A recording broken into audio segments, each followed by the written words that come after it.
Hello everyone, welcome to GigaBits. In this video, we're reviewing VPropTrader, a prop trading firm that funds traders after they successfully complete a challenge. Here's how it works. You start by purchasing a challenge account or joining a free trial. The goal is to reach a profit target, usually between 8% and 10%, without violating daily drawdown or consistency rules. Once you pass, you're eligible for a funded trading account where you can trade with real capital and keep a percentage of the profits. According to public reviews and Trustpilot ratings, the company sits around 3.5 to 3.8 stars, based on roughly 1,000 user experiences. That's not terrible, but it's not great either. Some traders report positive experiences, claiming they received payouts quickly and appreciated the platform's simplicity. However, others mention issues during withdrawals, where profits were delayed or requests were denied for unclear reasons. There are also discussions in trading forums suggesting that some reviews might be incentivized, as the company offers affiliate programs and referral bonuses.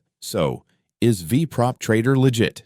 It's not an outright scam. It's a real company with real traders, but there are enough warning signs to make you cautious. If you want to try it, treat it as a high-risk opportunity, not a guaranteed income source. And always remember, in prop trading, discipline and transparency matter as much as the broker you choose.